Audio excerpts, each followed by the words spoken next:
अल्हम्दुलिल्लाहि रब्बिल आलमीन वल आकिबतु लिल मुत्तकीन वस्सलातु वस्सलामु अला अशरफिल अंबिया'i वल मुरसलीन व अला आलिहि व अस्हाबिहि व अत्बाइहि व अहलि बैतिहि अजमाइन अम्मा बाद फया इख्वतुल मुस्लिमून इत्तकुल्लाह हक्का तुकातिह वला तमूतुन्ना इल्ला व अंतुम मुस्लिमून फ़क़द क़ाल अल्लाहु तआला फ़िल क़ुरआनिल मजीद अऊज़ु बिल्लाहि मिनश शैतानिर रजीम बिस्मिल्लाहिर रहमानिर रहीम क़ुलिल्लाहुम्मा मालिकल मुल्कि तु'तिल मुल्का मन तशाअ व तंज़िउल मुल्का मिम्मन तशाअ व तु'इज़्ज़ु मन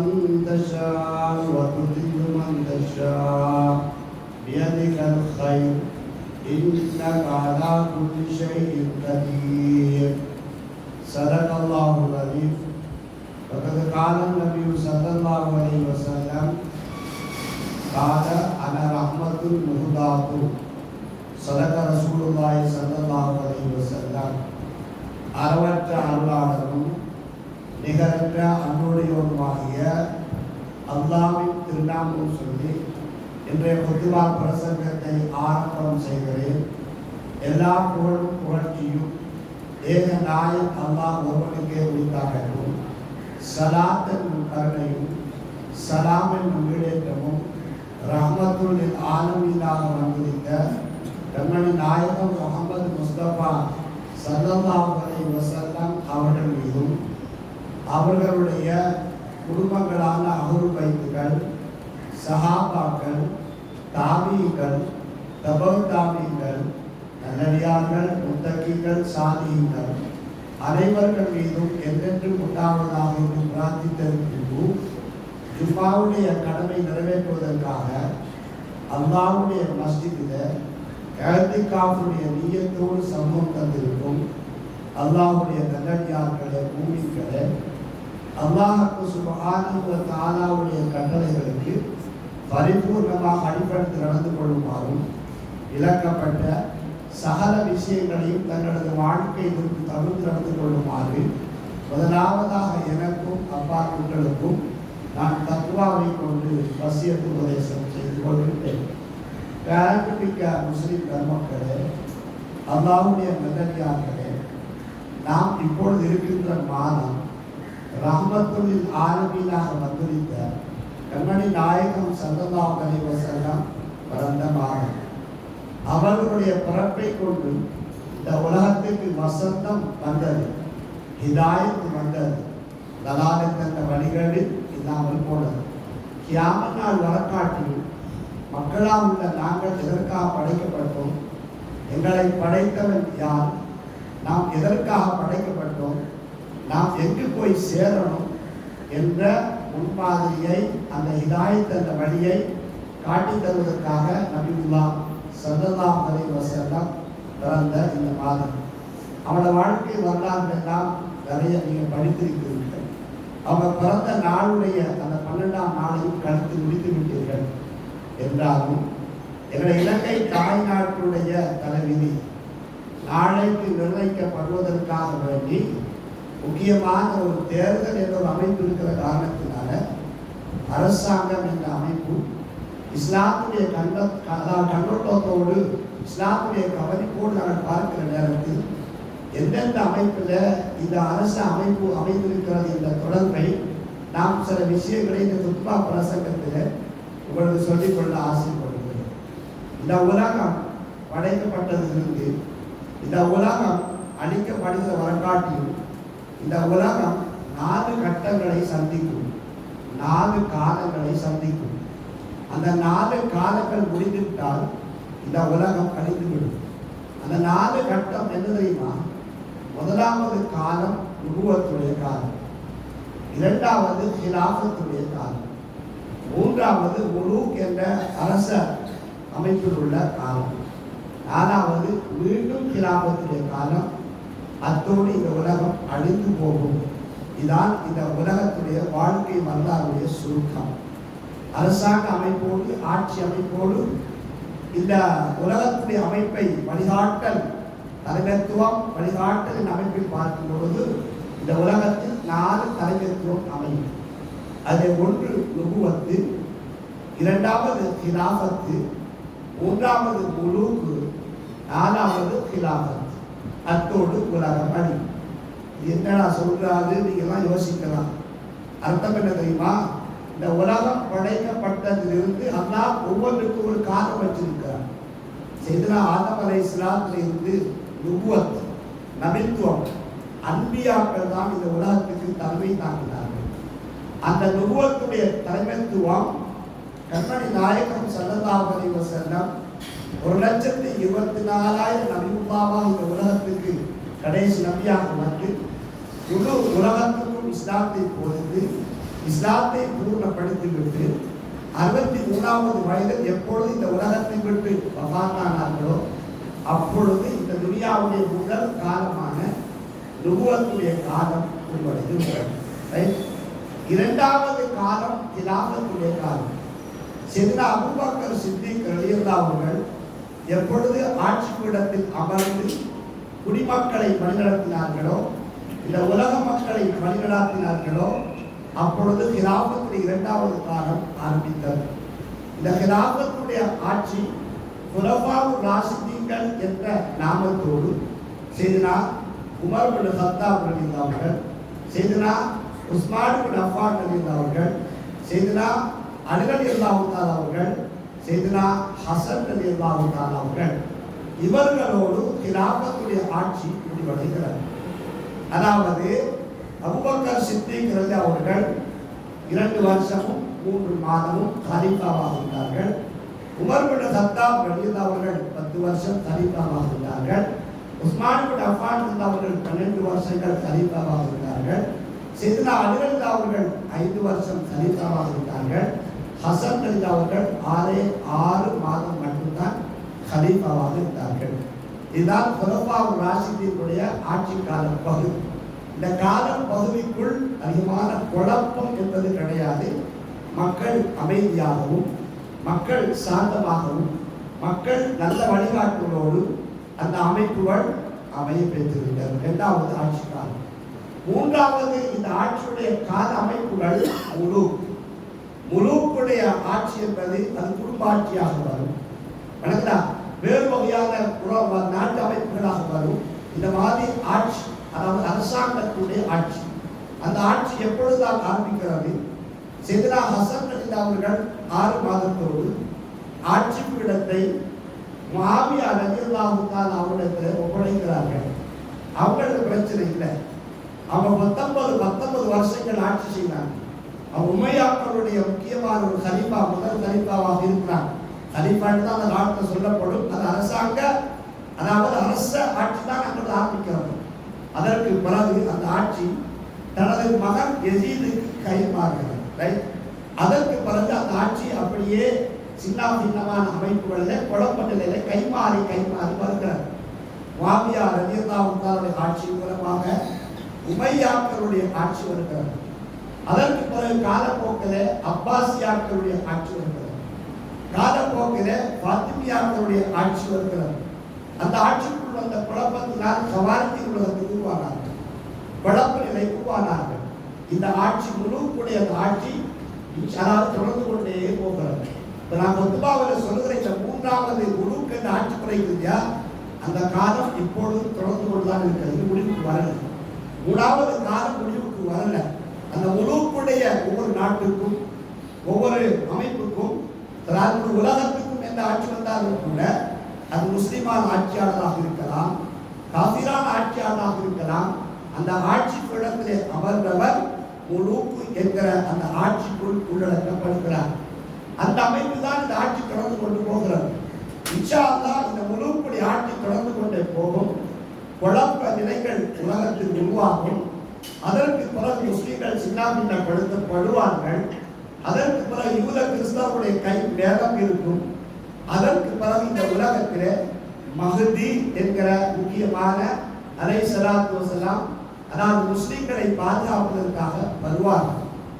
அவர்களுடைய காலம் சுமார் 6 வருஷங்கள் தான். அதற்கு பிறகு தஜ்ஜாலுடைய குழப்பங்களை உண்டாகிவிடும். அதற்கு பிறகு சையதுனா ஈசா அலைஹிஸ்ஸலாம் இந்த உலகத்துக்கு வருவார்கள். அவர்களுடைய ஆட்சி பீடம் 40 வருஷங்கள் தொடரும். எனவே மஹ்தி அலைஹிஸ்ஸலாமுடைய வருகையை கொண்டுதான் 3வது ஆட்சியான முலூக் என்கிற அரச ஆட்சி இந்த உலகத்தில் உருவார். ரைட். அதற்கு பிறகு மஹ்தி அலைஹிஸ்ஸலாம், அதற்கு பிறகு ஈசா அலைஹிஸ்ஸலாம், அவங்களோட அந்த ஆட்சி கடைசி ஆட்சி அது மீண்டும் கிலாஃபத்துடைய ஆட்சி. அபூபக்கர் சித்திக் அல்லாஹ்வுடைய ஆட்சி போல, உமர் பின் கத்தாப் அல்லாஹ்வுடைய ஆட்சி போல, உஸ்மான் அல்லாஹ்வுடைய ஆட்சி போல அந்த மாதிரியான ஆட்சி இருக்கும். ஏன்னா ஈசா அலைஹிஸ்ஸலாம் இந்த உலகத்துக்கு வந்து விட்டார் என்றால் உலகம் சாந்தமாகிவிடும், உலகம் அமைதியாகிவிடும், உலகத்தில் எல்லாம் முஸ்லிம்களாகி விடுவார்கள். அக்காலத்தில் கிறிஸ்தவர்களோ யூதர்களோ வாழ்வதாக இருந்தால் ஈசா அலைஹிஸ்ஸலாத்துடைய அரசாங்கத்துக்கு ஜிஸ்யா திட்டம் கட்டி கொண்டுதான் வாழணும் என்ற கருத்தை கண்மணி நாயகம் ஸல்லல்லாஹு அலைஹி வஸல்லம் ஹதீஸ்ல சொல்லியிருக்கிறார்கள். இது புகாரில பதிவு செய்யப்பட்டிருக்கிறார். அப்படியானால் இப்ப நீங்க நான் சொன்ன இந்த விஷயத்தை பாருங்க. அதாவது கிலாஃபத்துடைய ஆட்சி ரசூலுல்லாஹ்வுக்கு பிறகு ஆரம்பிச்சு ஹசன் ரலியல்லாஹு அவர்கள் அதே போல முஆவியா ரலியல்லாஹுடைய ஆட்சியுடைய ஆரம்ப பகுதியும் அந்த கிலாஃபத்துக்குள் உள்ளடக்கப்படலாம். அதற்கு பிறகு முலூக்குடைய ஆட்சி இந்த உலகத்தில் ஆரம்பித்து விட்டார். அந்த ஆட்சி தான் இப்பொழுது தொடர்ந்து கொண்டு போகிறது. இலங்கை தாய் நாட்டை பொறுத்த வகையிலையும் முழு உலக நாட்டை பொறுத்த வகையிலையும் தலைவர்கள் மாறி மாறி நாட்டுக்கு உருவாக்கப்படுதல் என்பது அது அல்லாஹ் உலகத்தில் நிர்ணயித்த இந்த உலகத்துடைய முழுக்குடைய ஆட்சியாளர்களுடைய அமைப்பு. சரி, இந்த விஷயத்தை முதலாவது படிச்சுங்க. இன்னொரு விஷயத்தையும் படிக்கணும். ஏன்னா உங்களுக்கு இந்த அரசாங்க சம்பந்தப்பட்ட இஸ்லாத்தோடு நபியுல்லா என்ன சொல்லியிருக்கிறாங்க என்ற ஒரு முக்கியமான நிகழ்வு முஸ்லீம்களாக உள்ள நாங்கள் தெரிஞ்சிருப்பது அவசியம் என்பதற்காக நாளைய நாள் ஒரு தேர்தல் தினமாக இருக்கிற காரணத்தினால இந்த வெள்ளிக்கிழமை எனக்கு பாக்கியமா அமைஞ்சிருக்குது. அதனால அந்த விஷயம் அவர்கள் சொல்றதுக்குள்ள சந்தர்ப்பம் கிடைச்சிருக்கிறார். உமர் பின் கத்தாப் ரலியல்லாஹு அவர்கள் 2வது கலீஃபா ஒரு நாள் சஹாபாக்கள் மத்தியில உட்கார்ந்து கதைச்சிட்டு இருக்கிறாங்க. சபையில பல பேர் எல்லா சஹாபாக்களும் உட்கார்ந்து இருக்கிறாங்க. அப்பொழுது கண்மணி அதாவது உமர் பின் கத்தாப் ரலியல்லாஹு சபையோரை பார்த்து கேட்கிறாங்க, கண்மணி நாயகம் ஸல்லல்லாஹு அலைஹி வஸல்லம் அவங்க இந்த உலகத்துக்கு வரக்கூடிய சோதனைகள், இந்த உலகத்துக்கு வரக்கூடிய முசீபத்துகள், இந்த உலகத்துக்கு வரக்கூடிய முக்கியமான கஷ்டங்கள் அது பற்றி ஏதாவது சொல்லியிருக்கிறாங்களா? யாருக்காவது அந்த ஹதீஸ்கள் ஞாபகம் இருக்கிறதா? அந்த ரகசியங்கள் யாருக்காவது தெரியுமா என்ற ஒரு கேள்வி 2வது கலீஃபா உமர் பின் கத்தாப் ரலியல்லாஹு அவர்கள் ஆட்சியாளராக இருக்கிற நேரத்தில் சபையோரை பார்த்து கேட்கிறார்கள். உமர் அவர்களுக்கு அந்த ரகசியம் தெரியாம அல்ல. அந்த கேள்வியை ஏன் கேட்டாங்க தெரியுமா? அந்த சபையில இருந்தாங்க யார் தெரியுமா? ஹுதைஃபத்துல் யமானி ரலியல்லாஹு தஆலா அவர்கள். ஹுதைஃபத்துல் யமானி ரலியல்லாஹு அவர்கள் ரசூலுல்லாஹ்வுடைய ரகசிய ஒரு செக்ரட்டரி சொல்லலாம், ஆலோசகர். எல்லா ரகசியங்களையும் ரசூலுல்லாஹ் நம்பிக்கைக்குரியவர் ஹுதைஃபத்துல் யமானி அவங்களிடத்துல தான் ரசூலுல்லாஹ் சொல்லி வச்சிருப்பாங்க. சபையில எத்தனை முனாஃபிக் இருக்கிறாங்க, யாரு முனாஃபிக் என்பது கூட அவங்களுக்கு தெரியும். யாருக்கு? ஹுதைஃபா ரலியல்லாஹு அன்ஹு. ஏன்னா கண்மணி நாயகம் ஸல்லல்லாஹு அலைஹி வஸல்லம் எல்லாத்தையும் சொல்லி வச்சிருந்தாங்க. ரசூலுல்லாஹ்வுடைய ரகசியங்களை சஹாபாக்கள் எல்லாரும் பார்த்துட்டாங்க, இல்லைன்னு சொல்லல. ஆனா ஹுதைஃபத்துல் யமானி அவங்க ரகசியங்கள் அனைத்தையும் பாதுகாத்தார்கள். சஹாபாக்கள் எல்லாருக்கும் சொல்ல முடியாத முக்கியமான ரகசியங்களை ஹுதைஃபத்துல் யமானிக்கு மட்டும்தான் ரசூலுல்லாஹ் சொல்லி வச்சிருந்தாங்க. இல்லாட்டி உமர் பின் கத்தாப் போன்றவர்களாம் தெரிஞ்சா பெரிய குழப்பமாயிடும். முனாஃபிக் வந்து காட்டி கொடுத்து அடிச்சு பிடிச்சு போட்டுருவாங்க இல்லையா? ஹுதைஃபத்துல் யமானி எல்லாமே தான் சொல்லி வச்சிருந்தாங்க. அப்ப இந்த கேள்வியை கேட்ட பொழுது அந்த சபையில் இருந்து ஹுதைஃபத்துல் யமானி ரலியல்லாஹு அவர்கள் எழுந்தார்கள். உமர் ரலியல்லாஹு இந்த கேள்வி கேட்ட உடனே எழுதினாங்க. சொன்னாங்க, ரசூலுல்லாஹ் சோதனை பற்றி, முசீபத்து பற்றி, இந்த உலகத்துக்கு வரக்கூடிய சோதனைகள் பற்றி அவங்க சொன்ன முக்கியமான ஒரு ஹதீஸுடைய அந்த ரகசியம் எனக்குள்ள இருக்குது என்று சொன்னாங்க. எல்லாரும் கேட்டாங்க. உமர் பின் கத்தாப் ரலியல்லாஹு சபையில பார்த்து ஹுதைஃபத்துல் யமானி ரலியல்லாஹு தஆலா சொன்னாங்க தெரியுமா? அல்லாஹ் தஆலா இந்த உலகத்துக்கு அவன் உலகத்துக்கு சோதனை இறக்க அதாவது அரசாங்க அமைப்பிலே, ஆட்சி அமைப்பிலே, தலைமைத்துவ அமைப்புகளிலே குழப்பத்தையும் சிக்கல்களையும் பிரச்சனைகளையும் இந்த உலகத்துக்கு அல்லாஹ் இறக்கி வைத்திருக்கிறார். ஆனால் இறக்கப்பட்டது இந்த உலகத்துக்குள் வராத அமைப்பில் அல்லாஹ் அல்பாப் ஒரு கதவை கொண்டு மூடி வச்சிருக்கிறான்னு சொன்னாங்க. இதான் ரசூலுல்லாஹ் சொன்ன ரகசியம் எனக்கு தெரிந்தாங்க. இந்த உலகத்துக்கு ஆட்சியாளர்கள் மத்தியில் வரக்கூடிய குழப்பம், குடிமக்கள் மத்தியில் வரக்கூடிய குழப்பம், அந்த குழப்ப நிலை இந்த உலகத்துக்கு வராத அமைப்பில் அல்லாஹ் தஆலா ஒரு பாபு, ஒரு டோர், ஒரு கதவை கொண்டு மூடி வச்சிருக்கிறான். அந்த கதவு எப்பொழுதாவது திறக்கப்பட்டு விடுமையானால் அந்த சோதனை அந்த ஆட்சியாளர்களையும் குடிமக்களையும் நாட்டையும் பல சிக்கலுக்குள் ஆகிவிடும். உயிராபத்துகள் ஏற்படுத்தும், அதே போல பொருளாதார நஷ்டங்களை ஏற்படுத்தும், மக்கள் மத்தியில் நிம்மதியில்லா தன்மை ஏற்படுத்தும், மக்கள் மத்தியில் பிரிவை உண்டாக்கும், ஒற்றுமை சீர்குலைத்து விடும். அப்படியான சோதனை உலகத்துக்கு வர இருக்கிறது. ஆனால் அதை வர விடாமல் ஒரு கதவை கொண்டு மூடி வச்சிருக்கிறான்னு சொன்னாங்க. அப்பதான் உமர் பின் கத்தாப் ரலியல்லாஹு தஆலா கேட்கிறாங்க, ஹுதைஃபா ரலியல்லாஹு அன்ஹு ரசூலுல்லாஹ் ஆயத்தோட இல்ல, இப்ப இவதான் ரகசியம் தெரிஞ்சவங்க. ஹுதைஃபத்துல் யமான் என்ன சொல்றாங்க தெரியுமா? அல்லாஹ் தஆலா அந்த கதவை மூடி வச்சிருக்காங்க இல்லையா, அந்த ரசூலுல்லாஹ் அந்த கதவை பத்தி சொன்னாங்க. அந்த கதவு திறக்கப்படுமா அல்லது அந்த கதவு உடைக்கப்படுமா என்றுதான் அமீர் முஃமினீன் உமர் பின் கத்தாப் ரலியல்லாஹு தஆலா வந்து கேட்கிறாங்க. அந்த கதவு எப்போவாவது திறக்கப்படுமா அல்லது அந்த கதவுக்கு ஏதாவது சேதம் ஏற்படுமா என்று கேட்ட பொழுது ஹுதைஃபத்துல் யமானி ரலியல்லாஹு சொன்ன பதில் அல் பாபு முகஸ்ஸரும், ஒரு நாளைக்கு அந்த கதவு உடைக்கப்படும், திறக்கப்படாது. திறந்தா மூடலாம் இல்லையா, இந்த ஜன்னலை திறந்தா மூடிடுவீங்க, கதவை திறந்தா மூடிடுவீங்க, வீட்டு கதவை திறந்துக்கிட்டா திறப்பாத திறந்து மூடி வச்சுருவீங்க. அந்த கதவை கண்ணை உடைச்சுட்டா நீ ஏதாவது திறப்பெல்லாம் உடைச்சிருக்கீங்க, அது ஒழுங்கா மூட இருப்பா, வாசல் கொண்டு வந்து தான் செய்யணும், செஞ்ச பிறகுதான் மூட முடியும். அப்ப ஹுதைஃபத்துல் யமானி சொல்றாங்க, அமீர் முஃமினீனே அந்த கதவு ஒரு நாளைக்கு முகஸ்ஸம் உடைக்கப்படும். உடைக்கப்பட்டு விட்டால் கடலில் இருந்து அலை வருவது போல இந்த உலகத்தை நோக்கி, ஆட்சியாளர்களை நோக்கி, குடிமக்களை நோக்கி, நாட்டு மக்கள் பக்கம் அல்லாஹ்வுடைய சோதனையும் நிம்மதியில்லாத தன்மை உருவாகும் என்று அவர்கள் சொன்னார்கள். அந்த கதவு எது? உடைக்கப்படக்கூடிய கதவு எது என்றால் இந்த ஹதீஸுக்கு முஹத்திஸுக்கு விளக்கம் கொடுக்கிறாங்க. அந்த கதவு யாரும் அல்ல, யாரு கலீஃபாவாக இருந்து யார் இந்த கேள்வியை கேட்டாரோ அவர்தான் அந்த கதவு. அந்த கதவு ஒரு நாளைக்கு உடைக்கப்படும். அந்த கதவு உடைக்கப்பட்டால் உலகத்தில் குழப்ப நிலை வர ஆரம்பிக்கும். நீங்க எல்லாரும் வரலாறு படிச்ச மக்கள் இருக்கீங்க. கிலாஃபத்துடைய ஆட்சி பீடத்துல நான் ஆரம்பத்தில் சொன்னேன், நுபுவத்துடைய ஆண்டு ரசூலுல்லாஹ் முடிஞ்சிச்சு. கிலாஃபத்துடைய ஆட்சி காலத்தில் யாருடைய காலத்துக்கு பிறகு இந்த உலகத்துல கொஞ்சம் கொஞ்சம் சின்ன சின்ன சிக்கல்கள் ஏற்பட்டுச்சு. முஸ்லீம்கள் அடிச்சுக்கிட்டாங்க, முஸ்லீம்கள் ஜிஹாதுல கலந்துக்கிட்டாங்க என்ற வரலாறு யாருடைய காலத்துக்கு பிறகு ஆரம்பிக்கப்பட்டது? பாடசாலையில ஏழவர் பரீட்சை எழுதுறவங்க இஸ்லாமிய நாகரிகம் படிச்சிருப்பீங்க, எழுதுறீங்க பாடசாலையில. யாருடைய காலத்துக்கு பிறகு குழப்பம் வந்துச்சு? அபூபக்கர் சித்திகளோட காலம் தான் கிலாபத்துடைய முதல் காலம், ஆரம்ப காலம். ஒண்ணுமே இல்லை, அல்லாஹ் வாழ்ந்தாங்க. ஆனா ரசூலுல்லாஹ் வஃபாத் செய்தி கேட்ட உடனே சில பேர் மதம் மாறினாங்க. அதே சும்மா ஒரு அச்சப்பாட்டிலையும் என்ன நடக்க போகுது தெரியாது, அதனால இந்த மாதத்துக்கு வேற வாங்க பேசுறோம். அப்ப அவங்களோட தலைக்கு பட்டமாய் செஞ்சாங்க. அது ஒரு யுத்தம் நடந்து முடிஞ்சுட்டு, அதோட முடிஞ்சுது. முஸ்லீம் யாரும் அடிச்சு கொள்ளல.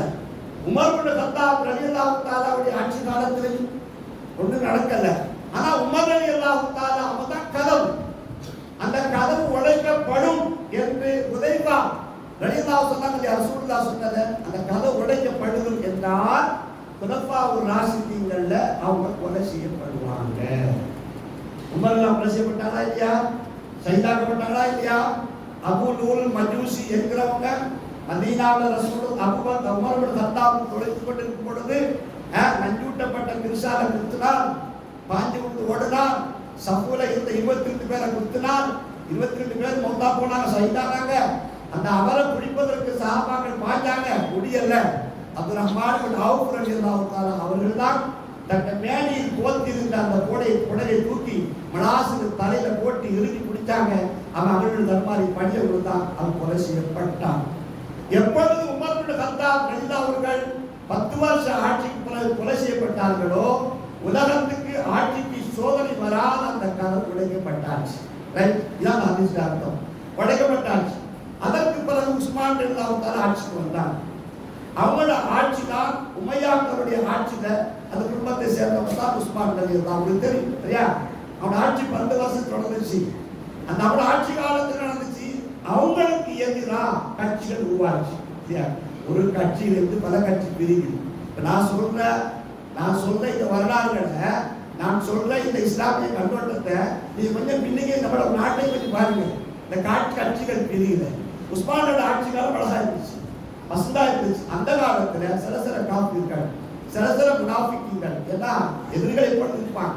யஹூதிகள், நசாராக்கள், அப்துல்லாஹ் இப்னு சபா என்ற தலைமையின் கீழ் அவன் சும்மாவோட ஏற்பாடு செய்யல. மதீனால மட்டுமல்ல, ஈஜிப்ட்ல, சிரியாவுல பல பகுதியில் அவன் குரூப்பை உருவாக்கி உஸ்மான் ரலியல்லாஹு ஆட்சிக்கு எதிராக ஒரு குரூப்பை உருவாக்கி தப்பான அபிப்பிராயங்களை எல்லாத்தையும் மக்கள் மத்தியில் கொண்டு பண்ணி கடைசி நடந்துச்சு.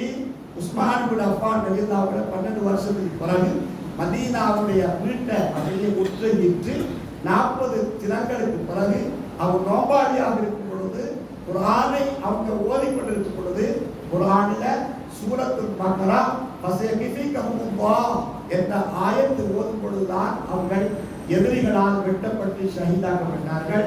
ஃபஸயகிஃபிகஹுல்லாஹ் என்ற ஆயத்திலே தான் அந்த உஸ்மான் பில்லாவுடைய இரத்தக்கரை இன்னும் பட்டு அது இப்பொழுது துருக்கியில இஸ்தாம்புல்ல அந்த குர்ஆன் பிரதி வைக்கப்பட்டிருக்கிறார். ஆனா ஸல்லல்லாஹு அலைஹி வஸல்லம் ஹயாத்தில் சொல்லிட்டாங்க, உஸ்மான் இந்த உலகத்தை விட்டு அவர் ஷஹீதாக்கப்படுவார். அவர் ஷஹீதாக்கப்பட்ட நேரம் அவர் ஃபஸயகிஃபிகஹுல்லாஹ் என்ற குர்ஆனை ஓதும்போது ஷஹீதாக்கப்படுவார் என்பது ரசூலுல்லாஹ் ஆரம்பத்திலே அவர் சொல்லி வச்சிட்டாங்க. அது உஸ்மான் அவர்களுக்கு தெரியும். அதனாலதான் உஸ்மான் ரலியல்லாஹு ஆட்சியாளராக இருக்கிற நேரம், அது குந்திருக்கிற நேரம் எப்பவாவது சூரத்து பக்ரா ஃபஸயகிஃபிகஹுல்லாஹ் என்ற குர்ஆனை ஓதும் பொழுது அக்கம் பக்கத்தில் பார்த்துருவாங்க, யாரும் விட்டுவாரானா என்னன்னு. ஏன்னா அந்த அளவுக்கு நம்பிக்கை அவங்களுக்கு. பார்த்தீங்களா, உமர் இப்னு கத்தாபுடைய அந்த கதவு எப்போ உடைக்கப்பட்டுச்சோ அதற்கு பிறகு எதிரான ஒரு கட்சி உருவாகி உஸ்மான் அவங்க கொலை செய்யப்பட்டாங்க, ஷஹீதாக்கப்பட்டாங்க. அதற்கு பிறகு அலில்லாஹு ஆட்சிக்கு வந்தாங்க. இல்லையா, நீ படிச்சிருப்பீங்க. 5 வருஷம் ஆட்சி என்ன நடந்துச்சு? முஆவியா ரலியல்லாஹு அதாவது உமையா குடும்பத்தை சேர்ந்த உஸ்மான் ரலியல்லாஹு எதிரிகளால் ஷஹீதாக்கப்பட்டாங்க. அதற்கு பழி வாங்கல்ல, கொலையாளிகளை கண்டுபிடிக்கல என்று உஸ்மான் இப்னு அஃபான் ரலியல்லாஹு கொலையாளியை கண்டுபிடிக்கல என்று அலி ரலியல்லாஹுக்கு எதிராக முஆவியா ரலியல்லாஹு தஆலா அவர்கள் உமையா குடும்பத்தை சேர்ந்தவங்க இல்லையா, அந்த மாதிரி பல அமைப்புகள் பிரச்சனை வந்துச்சு இல்லையா. அதற்கு நடந்துச்சு சிஃபின் யுத்தம் நடந்துச்சு, ஆயிஷா நாயக்கும் அலில்லாஹுடைய யுத்தம், ஜபல் யுத்தம் நடந்துச்சு. இல்லையா, இப்படி குழப்பம். இப்படியான சிக்கல்கள் அரசு அமைப்புகளில, உலக அமைப்புகளில, மக்கள் மத்தியில, முஸ்லிம்களுக்கு மத்தியில ஸல்லல்லாஹு அலைஹி வஸல்லம் இஸ்லாத்தை பூர்ணப்படுத்தும் பொழுது சஹாபாக்கள் உட்காருவாங்க, எழுப்புவாங்க. ரசூலுல்லாஹ் குடிஞ்சா குடிவாங்க, ஆண்டா இல்லடா நீ இருந்தாங்க. அபூபக்கர் காலத்துல தான் இருந்தாங்க, உமரோட காலத்துல தான் இருந்தாங்க, உஸ்மானோட காலத்துல தான் இருந்தாங்க. அல்லாஹ்வுடைய ஆட்சி காலத்துக்கு பிறகு ஒவ்வொரு சிக்கல்கள், ஒவ்வொரு கருத்து வேற்றுமைகள் இதெல்லாம் எப்படி வந்துச்சுன்னா மக்களுடைய குத்தம் அல்ல, முஸ்லிம்களுடைய குத்தங்களும் அல்ல. இது சோதனை வந்தால் இப்படி நடக்கும் என்பது அல்லாஹ் வைத்த ஒரு இராதத், அவனுடைய இருப்புல உள்ள ஒரு முக்கியமான அமைப்பு. அந்த அமைப்பின் பிரகாரம் சிஃபின் யுத்தம் சந்திச்சாங்க, ஜபல் யுத்தம் சந்திச்சாங்க. அதற்கு பிறகு சொல்ல போனால் அதாவது அலி ரலியல்லாஹு தஆலா அந்த சிஃபின் யுத்தம் நடந்ததுக்கு பின்னால்தான் முஸ்லிம்களில் இருந்து அதாவது பிரிவு உண்டானது. இஸ்லாத்திலிருந்து பிரிவு போனது தெரியுமா? சிஃபின் யுத்தத்துக்கு பிறகு நான் கேட்கிறேன், ரசூலுல்லாஹ் போதித்தது ஒரு மார்க்கத்தில் நமக்கு தானே. அபூபக்கர், உமர், உஸ்மான், அலில்லாஹ் போன்றவங்க எல்லாம் கற்றுக் கொடுத்த ஒடுக்கு போற ஒன்றுதானே. அதுல சிஃபின் யுத்தத்துக்கு பிறகுதான் ஹவாரிஜிங்கிற ஒரு கூட்டம் முஸ்லிம்கள் தான் என்ன சொல்றாங்க, நமக்கு குர்ஆன் இருக்குது, நமக்கு ஹதீஸ் இருக்குது, நமக்கு அலி தெய்வம் இல்லை, யாரு முஆவியா தேவையும் இல்லை, அதனால நாம நினைச்ச மாதிரி குர்ஆன் ஹதீஸ் சொன்ன மாதிரி செய்வோம் என்று அவங்களோட விருப்பத்துக்கு கிளம்பினாங்க. அவங்க தான் ஹவாரிஜிகள். பார்த்தாங்க, பெரிய நாட்டிலேயும் உலகத்திலேயும் குழப்பம் நடக்குது, இஸ்லாத்திலே பிளவு ஏற்பட்டிருக்கிறாரு. இந்த குழப்பத்துக்கு யாரும் காரணம் என்று பார்த்தால் அது அலி ரலியல்லாஹு தஆலா இனம் கண்டாங்க, முஆவியா ரலியல்லாஹு இனம் கண்டாங்க, அவருக்கு ஆசை அவளை 3 பேரை கடவுண்டாங்க கூட்டு கிடைச்சாங்க. சவாலின புருஷன் எத்தனை 3 பேரை கொள்றது முஸ்லீம்கள் தாங்க, முஸ்லீம்கள் தான் 3 பேரும் கொள்கிற முடிவுக்கு வந்தாங்க. கடைசி நடந்துச்சு ஒரே நேரத்தில் ஒரே சுப நேரத்தில் 3 பேரும் 3 ஊர்ல, ஒன்று கூஃபாவில் அலிரலில்லாஹு அவர்கள், சிரியாவில் முஆவியா அவர்கள், ஈஜிப்ட்ல அம்ர் இப்னு ஆஸ் அவங்க 3 கவாத்திகளை சேர்ந்தவங்க 3 கொலையாளிகள் போனாங்க அந்த இடத்துக்கு. என்ன நடந்துச்சு? அம்ர் இப்னு ஆஸ் தப்புனாங்க, முஆவியா அவங்க தப்புனாங்க, அலிரலில்லாஹு தஆலாங்க அப்துல் ரஹ்மான் முஜ்ஜபத்தை மாட்டிக்கிட்டாங்க, அவங்க கொலை செய்யப்பட்டாங்க. இப்படிதான் இந்த அதாவது ஆட்சி அமைப்புகளில் கிலாபத் அமைப்புல அதாவது குழப்பநிலை வந்துச்சு. அதற்கு பிறகு முஆவியா ரலியல்லாஹு தஆலா அவங்க அலிரலில்லாஹு தஆலா புறப்பட்டு சமைத்தார் செய்தாப்பட்டாங்கல்ல. அதற்கு பிறகு ஹசன் ரலியல்லாஹு தஆலா ஆட்சியை நியமிச்சாங்க. குலபா அரசுக்கு ஒருவரா ஹசன் ரலியல்லாஹு எதிர்வானவங்க சாதகமானவங்க. அதனால முஆவியா ரலியல்லாஹு தஆலா ஆட்சியை ஆசைப்பட்டாங்கன்னு தெரிஞ்ச உடனே பல நிபந்தனையோட முஆவியா கையில ஹசனை ஒப்படைச்சிட்டாங்க. ரசூலுல்லாஹ் சொல்லி கொடுத்துருக்கோம். அப்படிதான் கிலாபத்துடைய காலையோட முடியும் கொண்டு ஹசன்ல ஒப்படைச்சு போட்டு போனா ஹசன் அவளை தப்புனாங்களா? இல்ல, அவங்களுக்கும் நஞ்சு விட்டப்பட்டு அவனுக்கும் ரசிக்கப்பட்டார். நீ பாருங்க, துலப்பாவும் ராசித்தீங்களா 4 பேர், 5வது ஹசன்ல சேர்த்து போடலாம். இது 5 பேர்ல அபூபக்கர் சித்திக் அவரை தவிர மற்ற எல்லா ஹலீஃபாக்களும் கொலை செய்யப்பட்டாங்க. அவங்க குழப்ப நிலை இந்த உலகத்துக்கு எப்படி வந்துச்சு? நான் ஆரம்பத்தில் சொன்ன ஹதீஸ் உதைபத்துக்கு யமானி எல்லாம் சொன்னாங்க, ஆட்சி அமைதியாக இருக்கிறது, நாடு அமைதியாக இருக்கிறது, இஸ்லாம் அமைதியாக இருக்கிறது, கொந்தளிப்பும் குழப்பமும் கடலில் உருவாக்குவது போல இந்த மக்கள் மத்தியில் உருவாக வேண்டுமாக இருந்தால் ஒரு கதவு அல்லாஹ் அடைச்சு வச்சிருக்கிறான். அந்த கதவு திறந்தால் உலகத்தில் குழப்பம் வரும். அந்த கதவு திறக்கப்படுமா அல்லது உடைக்கப்படுமா? அது பாப் மஃப்தூஹ் மஃப்தூஹுன் உமர்ல கேட்ட கேள்வி அதான். மஃப்தூஹுன் அது திறக்கப்படுமா முகஸ்ஸருன் அது உடைக்கப்படுமா? உதைபால் சொல்றது முகஸ்ஸருன் அது பாபு முகஸ்ஸர் உடைக்கப்படும். உடைக்குதல் என்பது உமர் ரலியல்லாஹு தஆலாவுடைய கொலைக்கு பிறகுதான் இந்த கிலாபத்துடைய ஆட்சிக்குள் கொந்தளிப்பும், அதற்கு பிறகு ஹசன் ரலியல்லாஹுடைய ஆட்சிக்கு பிறகு அதாவது கிலாபத்துடைய ஆட்சி முடிவடைகிறார். முஆவியா அவங்க ஆட்சி அந்த கிலாபத்தோடு அந்த தொடர்பாய்கள் தான் அமைதியாக இருந்துச்சு இல்லையா? 19 வருஷம் முஆவியா அவங்க நல்ல அழகாக அமைதி ஆட்சிட்டாங்க. அதற்கு பிறகு என்ன குழப்ப நிலையுடைய அடையாளம் தான் அவங்க அபூபக்கர் சித்திக் அவங்க போல உமர்களை போல மக்கள் ஒரு அரசரை, ஒரு தலைவரை, ஒரு ஜனாதிபதியை, ஒரு கலீஃபாவை தேர்ந்தெடுக்கட்டும் என்று விட்டு விடாமல் தன் மகன் யஸீத் இப்னு முஆவியாவுக்கு ஒப்படைத்ததால் அதற்கு பிறகுதான் கர்பலா யுத்தம், ஹசன் சைதாக்கப்பட்டு எல்லாம் கொல்லப்படுதல், சைதாக்கப்படுதல், அதுக்கு பிறகு எல்லாம் குழப்ப நிலைகள், அதுக்கு பிறகு ஆட்சி பிளவுபட்டு போறது, அதுக்கு பிறகு உமையாவுடைய ஆட்சி, அப்பாசியாவுடைய ஆட்சி, பாத்திமியாவுடைய ஆட்சி என்ற அமைப்புகள் வந்துச்சு. இதே அமைப்பில் இன்ஷா அல்லாஹ் இந்த முழுக்குடைய 3வது கட்டம் தொடர்ந்து கொண்டே போகிறது. இன்ஷா அல்லாஹ் இந்த உலகம் அழிக்கப்படக்கூடிய நாள் நெருங்கும் பொழுது உலகத்தில் நிம்மதி இல்லாமல் செல்லும். ரசூலுல்லாஹ்வுடைய ஹதீஸ் என்ன எப்படி என்றால், முஸ்லிம்களா உள்ளவங்க தன்னை ஈமானை தன்னை கையில நெருப்பு துண்டை வைத்துக் கொண்டிருப்பது போல கஷ்டப்படுவார்கள். அப்படியான நிலை கொண்டு உலகத்தில் உருவாகும். முஸ்லிம்களுக்கு தலைவத்துவம் இல்லாமலாகும். முழுக்குடைய ஆட்சி, அதாவது அரசர்களுடைய கஷ்டம். அரசாங்கம் சொல்லப்படுது, முழுக்குன்னு சொல்லப்படுது, அரசாங்கம் சொல்லப்படுது முஸ்லிமான ஆட்சியாளர் மட்டுமல்ல, உலகத்தில் உள்ள காபிரான ஆட்சி மூலமாக முஸ்லிம்களுக்கு பல தொந்தரவுகள் ஏற்படும்.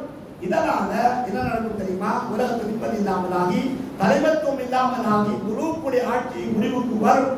அந்த மாதிரியான சந்தர்ப்பத்தில் தான் மஹ்தி அலைஹிஸ்ஸலாத்தை அல்லாஹ் அனுப்பி ஈசா அலைஹிஸ்ஸலாத்தை உலகத்தில் விரட்டி வச்சு 40 வருஷங்கள் மீண்டும் கிலாபத்துடைய ஆட்சி. நான் சொன்னதே அந்த நேரத்தில் அபூபக்கர் போல அமைதி ஆட்சி வாங்க. 40 வருஷத்துக்கு பிறகு இன்ஷா அல்லாஹ் ஈசா அலைஹிஸ்ஸலாம் மௌத்தா போவாங்க. அவங்க கல்யாணம் முடிப்பாங்க, பிள்ளைகளுக்கெல்லாம் குர்ஆன் ஹதீஸ் படிக்கிற விஷயத்தை வந்திருக்கிறது. அப்புறம் மௌத்தா போவாங்க. அவங்க மௌத்தா போயிட்டா இந்த உலகம் அதுக்கப்புறம் இல்லை. அப்ப என்ன நடக்கும்? அல்லாஹ்னு சொல்ற ஒரு ஆள் உலகத்தில் இருக்கிறவரை அந்த உலகத்தை அழிக்கிறது இல்லை. அல்லாஹ் அல்லாஹ் அல்லாஹ்னு சொல்ற ஒருவர் இருக்கிற வரைக்கும் அந்த உலகத்தை அழிப்பதில்லை. ஈசாவுடைய மௌத்தை கொண்டு உலகத்தில் மக்கள், அதாவது அல்லாஹ்னு சொல்ற மக்கள் இருப்பார்கள். ஈசா அலைஹிஸ்ஸலாம் வஃபாத் ஆயிட்டார்கள், மதீனாவில் நல்லடக்கம் செய்யப்பட்டு விட்டார்கள்.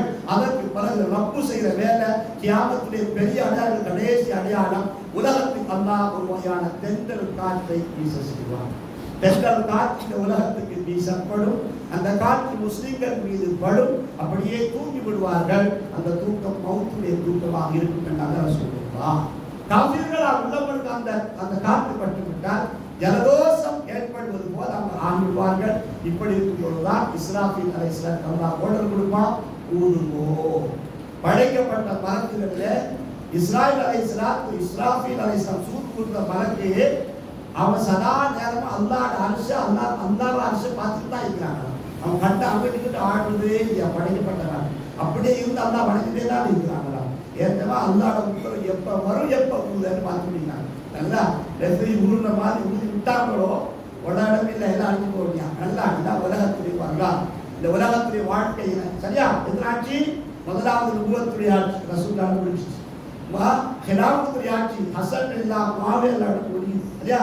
அதற்கு பிறகு முழுக்குடி ஆட்சி தொடரும். சரி, முழுக்குடி ஆட்சியில இலங்கை தாய் நாட்டுடைய தலைவிதி அல்லாஹ் தஆலா குர்ஆனில் சொல்லிக்கிறான், குலில்லாஹும்ம மாலிக்கல் முல்கி தூத்தில் முல்க மந்தஷா. அரசருக்கெல்லாம் அரசு அந்த ரப்பு தான். அவன் தான் படிச்சவன், அவன் தான் வாழ வைக்கிறவன். ஆட்காலிக்கு முடிக்க சக்தி மண்டலை தான் இருக்குது. அவன சக்தி விட நிகழ்ச்சி இல்லை. பைதா அராதல்லாஹு ஷைஅன் அன் யகூல லஹு குன் ஃபயகுன். அல்லாஹ் ஒரு விஷயத்தை செய்ய நாடி ஆகுக என்றால் ஆகிவிடும். அல்லாஹ் எப்படி தெரியுமா? ஆட்சியை கொடுக்குபவன் அவன். அல்லாஹ் ஆயத்துல சொல்றான். அல்லாஹ் ஆயத்துல பொருளா தெரியும் உங்களுக்கு என்ன சொல்றான்? அதாவது ஆட்சியில அமர்த்துபவனும் அல்லாஹ் அவன் தான், ஆட்சியிலிருந்து இறக்குபவனும் அவன் தான். இந்த குர்ஆன் ஆயத்துல சொல்லப்பட்ட நிகழ்வு இலங்கை தாய் நாட்டில் 3 வருஷத்துக்கு எல்லாரும் கண்ணால் பார்த்தீங்க. நான் தான் ஆட்சி செய்ய என்ற அமைப்பில் மக்கள்லாம் எல்லாம் வாக்களிச்சிருக்காங்க என்று மமதையோடு போய் உட்கார்ந்தாங்க இல்லையா. செல்லா காசுன்னு சொல்லலாம். சொல்ல போனா பார்லிமெண்ட் கூட உள்ள போறதுக்கு அவர் வழி இல்லை. யாரோ வந்து போட்டு பிச்சை எடுத்த மாதிரி போட்டு கொஞ்சம் சேர்த்து முடிச்சு கட்டுற மாதிரி கட்டிக்கிட்டு அந்த எண்ணிக்கை வைக்காதான்னு தலையை போட்டதுக்கு பின்னால இவரை கொண்டு வந்து அல்லாஹ் தஆலா அந்த பெரிய இடத்துல அவருக்கு பணியை தள்ளி போட்டு அட்ரஸே இல்லை, பேரே இல்லை. கோலத்துல நாட்டிலே பேரை இல்லாத அவர் நாட்டி போட்டு அந்த இடத்துல கொண்டு அல்லாஹ் தஆலா வச்சான் பாருங்க. என்ன அல்லாஹ் தஆலா சொல்றான்? அல்லாஹ் தூத்தில் முல்க மந்தஷா. அவன் நாடுகளோட காட்சி கொடுப்பான். நம்ம கொடுக்க முடியும். நினைக்காதீங்க நீங்க ஓட்டு போட்டு அவருக்கு ஆட்சி வரணும் இல்லை. அல்லாஹ் ஓட்டு போடாமலே ஆட்சி கொடுப்பான். அவனுக்கு ஏறும். ஆனா உலகத்துக்கு ஒரு சபமுடி அஸ்பாப் இருக்குது இல்லையா. உலகத்துல நாம தகுதியை நம்பியிருக்கிறோம். எல்லா காரியமும் அல்லாஹ் தான் செய்யறான். அதுக்கு அல்லாஹ் நமக்கு ஒரு முயற்சி வச்சிருக்கிறான், நமக்கு ஒரு ஞானத்தை தந்திருக்கிறான், நமக்கு ஒரு அறிவை தந்திருக்கிறான். ஆனா உண்டு அல்லாஹ் தஆலா ஆட்சியை கொடுக்குவதும் ஆட்சிக்கு இல்லாமல் ஆக்குவதும் ஆட்சியை கொண்டு வைக்கிறதும் யாருக்காக வேண்டி? அல்லாஹ்வுக்கு துரோகம் செஞ்சார், அல்லாஹ்வுடைய மார்க்கத்துக்கு துரோகம் செய்தார், அல்லாஹ்வுடைய மார்க்கத்தை ஏற்றுக்கொண்ட மக்கள் முஸ்லிம்களுக்கு துரோகம் செய்தார், அல்லாஹ்வுடைய வீட்டு மஸ்ஜிதுக்கு துரோகம் செய்தார், அல்லாஹ்வுக்கு துரோகம் செஞ்சா அல்லாஹ் மாத்தி வைப்பாங்க. அதான் சொல்லி அவ்வளவுதான். உலகத்துல வந்த ஒவ்வொரு ஆட்சி பாருங்க எல்லாமே இஸ்லாத்தை நன்மார்களை கை வச்சவங்க தான் அழிச்சு போனாங்க.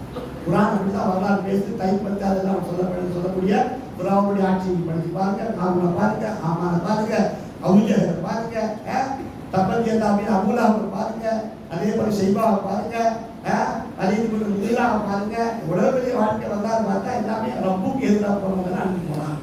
அல்லாம சங்கப்படுத்துறவங்க அவன் எப்பவும் சங்கையோட தான் இருப்பான். இறக்கத்தன்மை கற்புக்குள்ள இருந்தா அதனால இறக்கத்தன்மை வரும். கண்ணெஞ்சும் படைச்சவனா, மமதை உள்ளவனா, திமிரு உள்ளவனா இருந்தா அதான் தலைப்புறா கவுத்துவான். ரசூலுல்லாஹ் சொல்லிக் சரி. இப்ப நாளை தினம் ஆட்சி நடந்த போது இல்லையா, நடக்கும் போது எல்லாம் உரிமை தரப்பட்டு கட்டாயம் ஓட்டு போடணும். கட்டாயம் ஓட்டு போடணும். ஆனா யாருக்கு போடணும்? அது போல விருப்பம், அது சுதந்திரம். எங்களுக்கு யாருக்கு போடணும்? ஆனா ஒன்று நீங்க செய்ய வேண்டுமா, நாம தகுதியை நம்பி இருக்கிறோம். ஈமானுடைய 6வது அம்சம் வல்யௌமில் ஆகிரி அன்னதை வல்கத்ரி கைரிஹி வஷர்ரிஹி மினல்லாஹி தஆலா. கைர் ஷர் ரெண்டையும் இருக்கு. அப்ப ரப்பிடத்துல சொல்லணும், அல்லாஹ் இஸ்லாத்தை பாதுகாக்கிறாங்க, மஸ்ஜிதை பாதுகாக்கிறாங்க, மதரசா பாதுகாக்கிறாங்க, முஸ்லீம்கள ஜனாதா இருந்தா பாருங்க அந்த மாதிரி துரோகிகள். ஆனா அதே மாதிரி யாரப்போ இஸ்லாத்தை அதே போல முஸ்லீம்களை பாதுகாக்கணும், நாட்டுடைய சொத்துக்களை பாதுகாக்கணும், குடிமக்களை நிம்மதியா வாழணும். அந்த நாட்டு அவரோட போக்கலை நிம்மதியா விட்டுட்டு அவரவர் ஆட்சியை பார்த்துட்டு போகணும். எல்லாம் கேட்கிறவங்க எல்லாம் மாற்றி சார்ந்தவங்க தானே. அவங்க எல்லாருமே நஜிஸ். இந்த முஸ்லிம்ல நஜசு. நீ ஆட்சியாளர் ஆயிட்டாலும் யாராயிட்டாலும் நல்லா பொதுவாக சொல்றது. இன்னொரு முஸ்லிம்ல நஜசு செருக்கு வச்சோம் அவளுக்கு நஜீஸ்ட்டு அல்லாஹ் சொல்லிட்டான். அவங்க அக்கா முஸ்லிமா உள்ள மிஸ்கீனா இருந்தாலும் கலிமா சொல்றவன் டேப்லெட்ல படித்தாலும் கூத்த கசமா இருந்தாலும் புண்ணு நோயில சோதிக்கப்பட்டான் லா இலாஹ இல்லல்லாஹ் முஹம்மது ரசூலுல்லாஹ்னு சொல்லிட்டான். அவன் அல்லாஹ்வோட பாரலுக்கு ஒண்ணு இருக்குவான். உங்களுக்கு தெரியுமா ஜாயித் பின் ஹராம் என்று ஒரு அடிமை மிஸ்கீன் ஆக மிஸ்கீன் அவர் தூரத்துல வாழ்றவர் மதீனாவுக்கு கண்மணி நாயகம் ஸல்லல்லாஹு அலைஹி வஸல்லம் வரும்பொழுது ஏதாவது கையில கிடைச்சி கொண்டு கொடுத்துருப்பார். சந்தோஷமா ஒரு நாள் வரார் ஐஷா வீட்டுக்கு அவர் சும்மா பிச்சுக்கிட்டு போவார். வீட்டுக்குள்ள தட்டெல்லாம் காட்டார். நாட்டுப்புறம் தரங்க இல்லையா ஜாயித் பின் ஹராம் போறார். ஐஷா ரசூலுல்லாஹ் கேட்டாங்க. சரி ரசூலுல்லாஹ் சாஹிபா வெளியே போறாங்க. இதை குடும்பம் வந்தா குடும்பம் சொல்லி போட்டு ஒரு குட்டையில இருக்கும் கொண்டு வைக்காரு. சாமா எல்லாம் பண்ணி பாரு நாட்டுக்குள்ள ரெண்டு மகன் ஜக வாங்கி கொண்டு கொடுப்பாரு. சரி எடுத்து வச்சுட்டாங்க. இவர் சரி போட்டு சத்தா போயிட்டார்.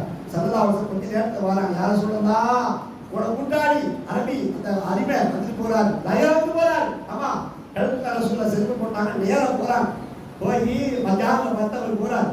பின்னால போய் ரசூலுல்லாஹ் என்ன செய்யறாருமா அவர் ரெண்டு கையாலேயே அவர் முகத்தை கையாவது மோப்பத்தி பொத்தி விளையாடுறான். நான் பொத்தி விளையாடுற கூட்டாளி மாதிரி வீட்டுக்கு வந்து மக்கள் கையை பற்றி கொள்வோம்.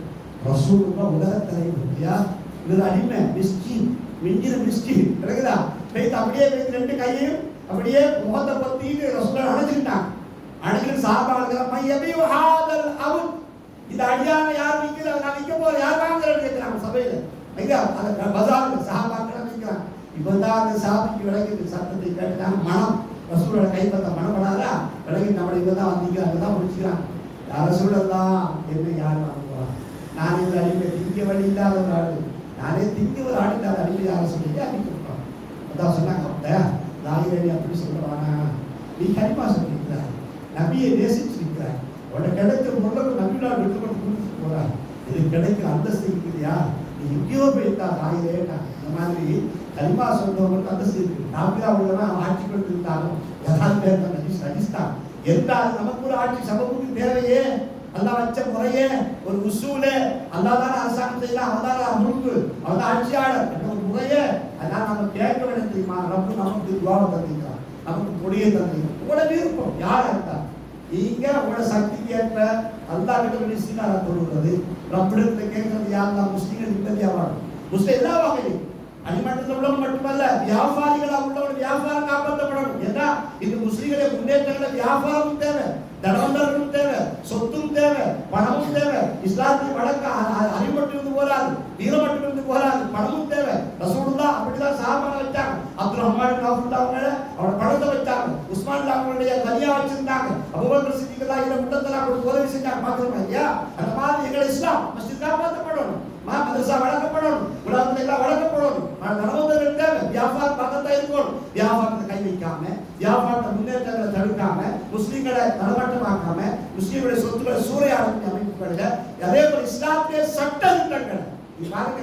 தலாக்குடைய சட்டம் இருக்கு, வக்ஃபுடைய சட்டம் இருக்கிறது, திருமணத்துடைய சட்டங்கள் இருக்கு. முஸ்லீம்கள் மட்டும் சொந்தமானது. அதே இஸ்லாம் குர்ஆன் சம்பந்தப்பட்ட சட்டங்கள். அது மற்ற மதத்தோட கூட முடியாது. அதுக்கு இந்தியாவில் நடக்கிற மாதிரி இந்த மாதிரி இலங்கையில் வந்துடக்கூடாது. அப்புறம் நம்ம எல்லாம் நான் ஒரு தரதற்கு சொல்றேன். நீங்க எல்லாரும் நீங்க தஞ்சத்தோடு வரலாம். எப்போ தஞ்சத்தோடு இப்போ தொடரணும். நம்மளதுல கேட்கணும். இஸ்திகாரத்தோடு அல்லாஹ் எனக்கு இதான் மனசு படுது ஹைரோ சர்ரோ அல்லாஹ் இவனுக்கு தான் நான் போடுறேன் பரவாயில்ல நான் போடுறது நல்லதான் அமையட்டும் எந்த ஒரு நீயத்தோட பிஸ்மில்லாஹ்னு சொல்லி போட்டுட்டு இது ஒரு அமல் அல்ல. ஓட் போடுறது வந்து அந்த சுபான பிஸ்மி சொல்லி தான் அவங்க காரியம் செய்யணும். அதனால நம்மளோட எதிர்கால அமைப்பு படுத்தல நம்ம நாட்டிலாம் சந்திச்சோம். எங்களால் அந்த ஜனாசா எரிக்கப்படக்கூடிய நேரத்தில் நாம் பார்த்திருக்கிறோம். நாம் ஒரு வீடுகளில் பார்த்திருக்கிறோம். எத்தனை பொம்பளைகள் தாழ் மனப்பான்மாகி விரக்தியாக அச்சத்தில் இருந்தாங்க. பயந்தாங்க. அமுதமைத்துலாம் எரிச்சு வாங்கலாம் எந்த பயத்தில் இருந்தாங்க. எல்லாருக்கும் தெரியும் இல்லையா? அந்த மாதிரி நிலைமைகள் வராத அமைப்புகள் இன்ஷா அல்லாஹ் ஏதோ போட்டி போடுறவர்கள் விருப்பமானவர்கள் வைத்து தவக்கல் வச்சு இன்ஷா அல்லாஹ் நீங்க ஓட்டு போடுவோம் போடாமல் இதுதான் உரிமைகளை போட்டு நம்மளோட உரிமைகளை நம்மளோட சட்டங்களை இஸ்லாமிய தன்மைகளை பாதுகாக்கணும். குறிப்பா எங்களை மட்டும் சுயநலம் மட்டுமல்ல நாட்டில் வாழக்கூடிய ஏழை இன மக்களும் ஒற்றுமையோடு வாழணும். ஏழை மக்களும் நிம்மதியாக வாழணும். அதற்காக நாம நல்ல நீயத்தோடு இன்ஷாஅல்லாஹ் அந்த விஷயம் தவக்கலோட போடணும். நம்ம இந்த தவக்கல் தான் பௌவாஸ்து நான் தவக்கல் வச்சு அதை போதுமானவன் பரம மாதிரி இன்ஷாஅல்லாஹ் விஷயங்களை செஞ்சு முடிச்சிருக்கோம். அல்லாஹ் நமக்கு நல்ல ஒரு தலைமைத்துவத்தை ஆக்கி தரணும். ரசூலுல்லாஹ் அப்படித்தான் தலைமைத்துவமா தலைவராக இருந்தாங்க. ரசூலுல்லாஹ் மதீனாவுல ஒரு உலகத்தை ஆட்சிய நேரத்தில் மதீனாவை தான் தனித்து வச்சிருந்தாங்க. அங்க யூதர் தான், கிறிஸ்தவன் தான், ரசூலுல்லாஹ் முனாஃபிக்குகள் தெரியும், முன்னால பள்ளிக்குள்ள வருவான், தொழுவா முடிப்பான்.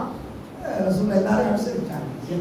அந்த மாதிரி நாட்டு மக்களை, நாட்டில் வாழக்கூடிய இன மக்களுக்கு என்ன மதத்தை சேர்ந்தவங்களா இருந்தாலும் எல்லாரும் நிம்மதியாக அவங்களோட போக்குக்கு விட்டு செல்லக்கூடிய நல்ல ஒரு தலைமைத்துவம், நாட்டுடைய பொருளாதாரத்தை வளர்ச்சி பாதித்து செல்லக்கூடிய நல்ல ஒரு தலைமைத்துவம், எங்களையும் எங்களோட பரம்பரையும் கடனாளியாக்கக்கூடிய சொத்துக்களை சவல் பிடிச்சி அழுகுற அந்த மாதிரியான தலைமைத்துவம் வந்துடக்கூடாது. அமித்ஷாவில் அலுவலகத்தில் கேட்கணும், அவர் கொடுக்கும் சக்தி நான் தெரியுமா, நான் மிஸ்கின் எல்லாம் ஒன்றுமே தெரியாது. சொல்ல போனால் நானே கூட யாருக்கு போடுறது கூட நான் இருக்கிறேன். கரெக்டா? அப்போ நாம தவற்றை பற்றிட்டு ஏதாவது போட்டு விடுவோம். சரியா? ஏதாவது கைதாக வரும். நான் கேட்கிறேன், அரசாங்கம் அமைத்திருக்கிறது இந்த முழுக்குடி ஆட்சி குழப்பம் தான். இந்த முழுக்குடி ஆட்சியில குழப்பம் இதுதான் இருக்கும், அப்படி தான் இருக்கும். இன்ஷால்லா இந்த குழப்பத்துக்கு முடிவு வரும் 4வது கிலாஃபத்துடைய ஆட்சி. அது ஈசா அலைஹிஸ்ஸலாத்தை கொண்டுதான் முடிவுக்கு வரும். முக்கியமான சில செய்திகளை சொல்லியிருக்கிறோம். இதெல்லாம் பாடமாக வந்து நினைக்கிறேன். இதை வச்சு இன்ஷால்லா நாளை எல்லாம் நடக்கும் நிகழ்வுகளை தயாராகி கொள்ளுங்கள். தேர்தலுக்கு வாக்களித்து பிறகு ஓட்டுப்படி தடமாறாம சண்டைகளை உருவாக்கிடலாம். எங்கெல்லாம் பரிமாற்றம் பார்த்துட்டு இருக்கிறாங்க. அதனால எங்களை சொத்துக்களை எங்கள் சூழலாளர்களுக்கு பார்த்துட்டு இருக்காங்க. எத்தனையோ இப்போ ஐசாமெல்லாம் இல்லையா, எல்லாம் பரிச்சு எடுக்கலாம் தான் பார்த்துட்டு அந்த மாதிரி ஆட்கள்லாம். அதனால நாம அதுக்கு வழிவகுக்காம பட்டப்பட்டமா அதெல்லாம் உட்காந்து கேட்டாலே நான் பார்த்துட்டு அதான் ரொம்ப சீக்கிரம் தொழில் முடிப்போம். இந்த மாதிரி அவர் செய்ய இந்த வாய்ப்பு கூட தான் கட்டாயம் சொல்கிறோம். சும்மா லீவு ஆகிட்டு இல்லை சார், நான் அந்த கட்சியை பொடி சப்போர்ட் பண்ணி சொல்லக்கூடிய சீரழிவு போவாங்க. முஸ்லீம்கள் யாரும் சீரழிவாங்க. எங்களை உரிமை போட்டாச்சு எல்லாம் நீங்கள் தாவிட்டு நம்மளோட தவிர்க்க படித்த விஷயங்களை கொண்டு எங்களை வாழ்க்கையில் அமல் செஞ்சு நல்லவர்களாக புத்தகங்களாக அல்லாஹ் திருப்பி செய்வாராக. யாருக்கும் நமது குற்றங்களை மன்னிப்பாயாக, நமது பெற்றோர்களுடைய வாழ்வை மன்னிப்பாயாக, புத்தகத்தின் சாதிகளாக நாளைய நடக்கிற தேர்தலிலே இஸ்லாத்தையும் முஸ்லீம்களையும், முஸ்லீம்களுடைய அமைப்புகளையும், முஸ்லீம்களுடைய அகக்காம்களையும், முஸ்லீம்களுடைய பொருளாதாரத்தையும், முஸ்லீம்களுடைய உரிமைகளையும், நாட்டையும், நாட்டு மக்களையும், நாட்டு மக்களுடைய சொத்துக்களை பாதுகாக்கிற நல்ல ஒரு தலைவத்துவம் உள்ள தலைவர் யாரோ, அது பேர் ஒருவர் யாராவது தெரியுமா, அளவு யாரா அவங்களுக்கு அவனோட கையில் யாரும் ஒப்படைச்சிருக்காங்க மானே அந்த அமைப்பு என்று தமிழ்மானே. அதே போல இந்த நாட்டு மக்களை கஷ்டவழியாக்கி விடாமலும், நாட்டை சூறையாக்கி விடாமலும், நாட்டை அந்த பொருளாதாரத்தை அடிமட்டத்தை தள்ளி விடாமலும் பாதுகாக்கிறோம். தலைவருக்கு ஏற்படுத்துவார்கள். எப்பொழுதும் இந்த நாட்டிலே முஸ்லீம்களும் ஏற இன மக்களும் ஒற்றுமையோடு, ஐக்கியத்தோடு, சகோதரர்களோடு நிம்மதியாக வாழணுமானே. அப்படியாக நிலைமை இன்ஷாஅல்லாஹ் நாளை நடக்கிற தலைமைத்துவ அமைப்புகளிலே கைதாக்கி வெற்றியாக்கி பாதுகாக்கி வருவார்கள். அதை தவிர்த்து வைக்கிறோம், சாட்டுகிறோம். அந்த விஷயத்தை நீதான் கைதாக்கி தரோம் என்பதை கேட்டுக்கொள்கிறோம். யாரெல்லாம் இது மஸ்ஜிதிலே ஒன்றாக இருப்பது போல நபியுல்லாஹுடைய ஷஃபாத்தும், நபியுல்லாஹுடைய மஹப்பத்தும், நபியுல்லாஹுடைய அன்பும், நபியுல்லாஹுடைய கையால ஹவுலுல் கௌசர் தண்ணியுடைய பாக்கியமும் அந்த ஸல்லல்லாஹு அலைஹி வஸல்லம் அவர்களோட ஜன்னத்துல் ஃபிர்தௌஸ் அலாவிலே நாம் ஒன்றாக இருக்கக்கூடிய பாக்கியத்தை அல்லாஹ் நம் அனைவருக்கும் தந்தருவானாக. ஆமீன் ஆமீன் யா ரப்பல் ஆலமீன். வாஹிர் தவானா அல்ஹம்துலில்லாஹி ரப்பில் ஆலமீன். அல்ஹம்துலில்லாஹ் அல்ஹம்துலில்லாஹி ரப்பில் ஆலமீன். அர்ஸல இலைனா அஃதல் ருசுல் وأنزل علينا أفضل الكتب وجعلنا خير أمة أخرجت للناس وأمرنا بالاجتماع على الحق والهدى ونهانا عن الابتلاء واتباع الهوى.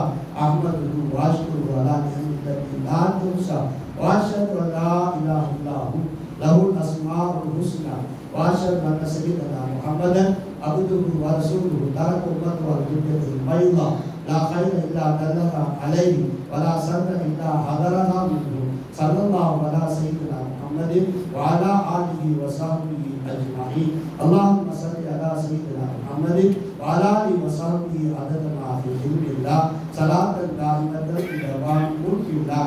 أما بعد فيا إخوة المسلمون اتقوا الله حق تقاته ولا تموتن إلا وأنتم مسلمون. فاتقوا الله العظيم عز وجل واتقوه فإن التقوى هي التي قد أمرت بها من كانوا قبلنا فمن تمسك بها نجا في دنيانا وأخرانا. والله تعالى يقول وهو أصدق القائلين فإذا قرأت القرآن فاستعذ بالله من الشيطان الرجيم. أعوذ بالله من الشيطان الرجيم. قل اللهم مالك الملك تؤتي الملك من تشاء وتعطي الملك ممن تشاء وتعز من تشاء وتذل من تشاء بيدك الخير إنك على كل شيء قدير. بارك الله لنا ولكم ورحمنا وإياكم وغفر الله لنا ولكم وللمسلمين والمؤمنين أجمعين واستغفروه إنه هو الغفور الرحيم.